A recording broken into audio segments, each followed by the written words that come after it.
How's it going, YouTube? DM Tombstone Belts back here again with a brand new video. And like I said, yesterday was SummerSlam, so it's time for the aftermath. So my thoughts of how SummerSlam was and pretty much how it all sets up for Clash of the Castle in a couple weeks. First off, starting off with the SummerSlam matchup with the Raw Women's Championship. So, Becky Lynch versus Bianca Belair. I thought Becky was going to win.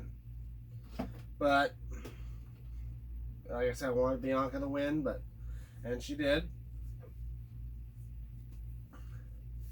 And surprised that Bianca Belair won.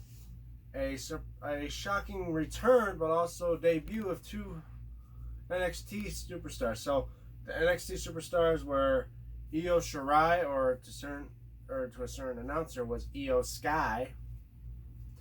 Then Dakota Kai. But as well, the return of the role model Bayley. So, and as well, we've seen when the three of them go into the ring, Bianca Belair was all alone until Becky Lynch jumped up to defend with her until Bayley ran out from the ring. So, not only the return of Bayley, but also two superstars to be part of the main roster. But now we see that Becky Lynch might have turned face. Next, I believe we had... Yeah, there was no Matt Riddle versus Seth freaking Rollins match because Riddle had a severe neck injury, so he wasn't cleared to wrestle. But they had a little sketch here there where he took another curb stomp. Now he may be out for a while. So there's that. I believe, the Mysterios versus the Judgment Day. That was a shocker because of a well-known return of the WWE Hall of Famer Edge, who helped the Mysterios win that matchup. That was a good one.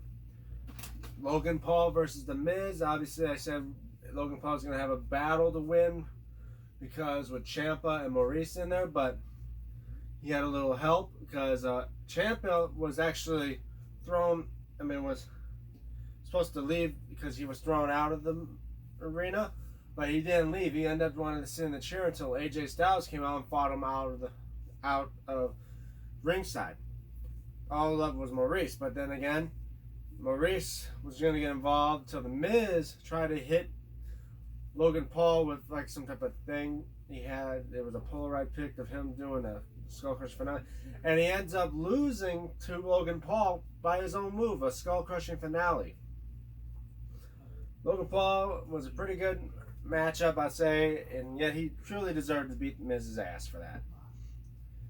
The United States Championship match, I don't know if these are in order, guys. I'm just saying what the matches were. So, the United States Championship match, Austin Theory versus Bobby Lashley. Obviously, everyone knew Lashley was going to win. Because Theory was not going to last that long, especially when he was put in the Hurt Lock. You couldn't escape it, so you tapped out immediately because, God forbid, he wanted to get injured before he'll cash in that night. So he tapped out immediately. Bobby Lashley retains the title. Next was the Undisputed Tag Team matchup with the Usos against Primetime Player. Primetime Player. No, not Primetime Players. Street Profits. I'm thinking, I had Titus O'Neil in my head, guys. Sorry about that. He was there as well. But Street Profits against the Usos for the Undisputed title with Jeff Jarrett as the special guest ref. I was hoping the Bloodline would not come out with all the gold, guys. That was just me. But then, out of nowhere, Usos won, so knowing the fact that Roman Reigns was going to retain as well. It was a dead giveaway. If the Usos win, it means that Roman Reigns was going to win. Let's just say that. The SmackDown Women's Championship match with Liv Morgan against Ronda Rousey. That one was kind of crazy.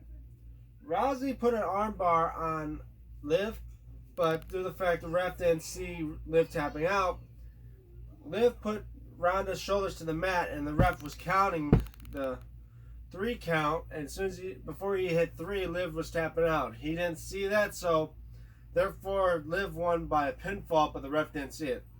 Pissed off Ronda Rousey to where she judo flipped the ref and put the ref in an arm bar. Obviously, she's going to get some type of fine for that.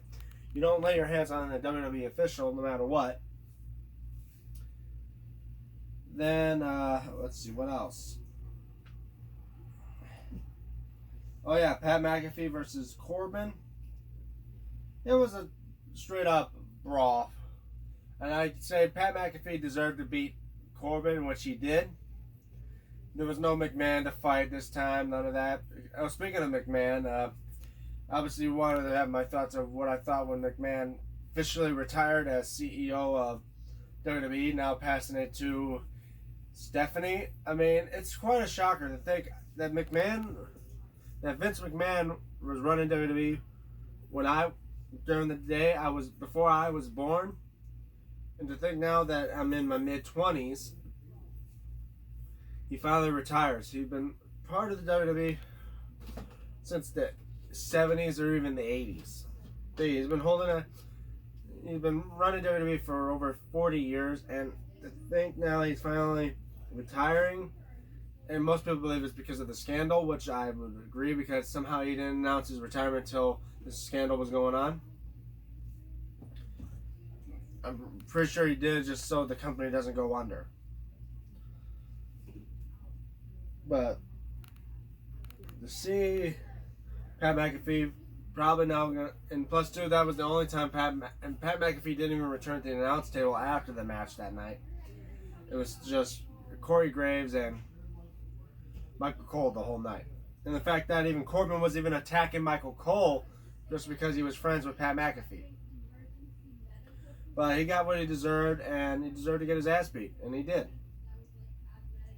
Even though McAfee went cheap, gone with a low blow, but then again he was returning the favor for what happened to him last Friday on the last SmackDown. He deserved that. Now I believe there was another match, I do not recall, but as well Kid Rock was there, and I'm trying to remember what other matches there were besides now leading to the main event. The main event match, the last man standing match, was a cluster. My God, this match blew all the other SummerSlam matches or any other last standing match out the water. The fact that Brock came out with a tractor, guys, he came out with a tractor to the ring.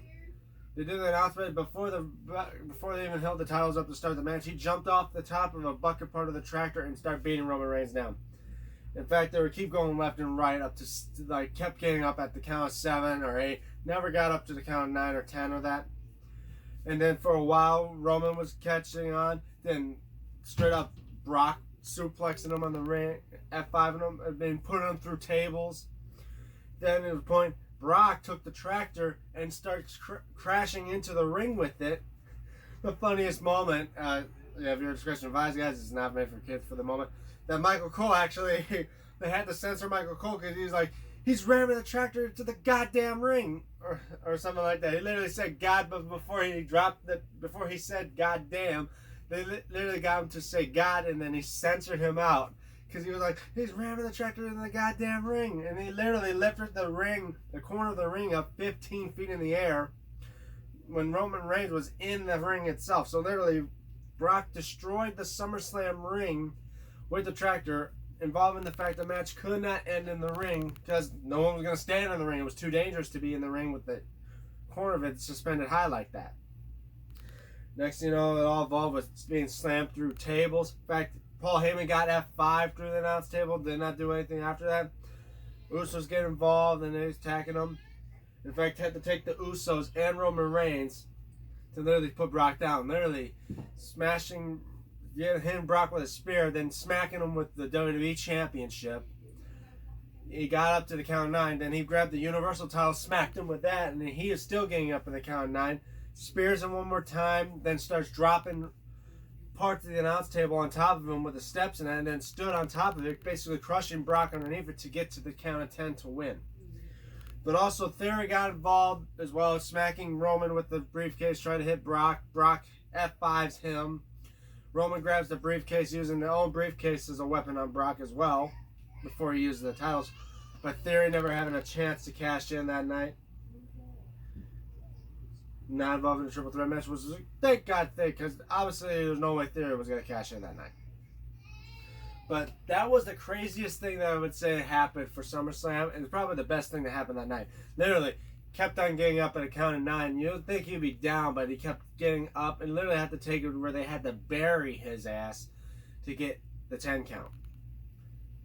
But I think this is the last time we see this is going to be, I'd say, what better way to go out like that? And now we're going to wait till Clash of the Castle, where we're going to see Roman Reigns defend the title again, but this time against Drew McIntyre. But anyway, that's my thought of SummerSlam. I hope you guys enjoyed this video, and hopefully soon I'll post the video and all, near my birthday time to announce the winner of the Choose the Belt contest, or the belt giveaway. Yeah, I don't know why I said belt contest, because I don't know if I want to be doing that yet. But anyway, the belt giveaway will be coming up soon. So I hope you guys enjoy this video. Don't forget to leave a like. Don't forget to share. Don't forget to subscribe. Comment below what you guys think. And as well, follow me on my social media, like at Twitter, DM Tombstone96. And as well on Instagram, DME96. DM Tombstone Belts. And I'll see you guys in the next video.